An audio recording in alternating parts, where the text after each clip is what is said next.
बना के छोड़ देलू।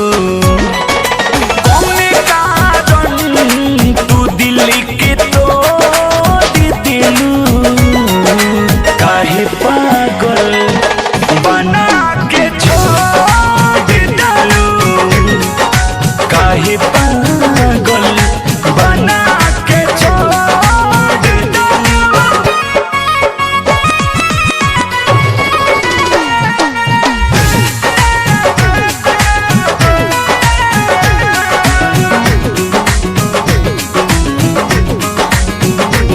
सपना के सौदा कैलू, गम के उपहार भेजैलू, तोरा दिल के राज न जननी, दूर भर में हमके घुमैलू।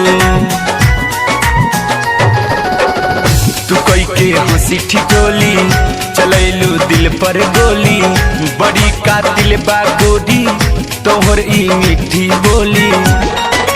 हमारा जिंदगी में जहर घोट देलू, काहे पागल बना के छोड़ देलू, काहे पागल बना के छोड़ देलू।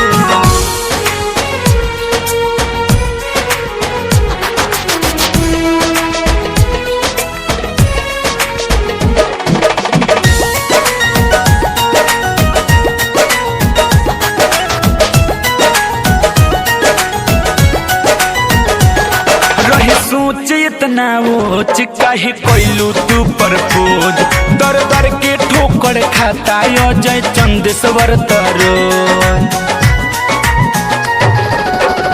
रोता सुमन मोही, हाल पूछे ना कोई, कहे भोजपुरिया बिकिस अब ना तोहर होई।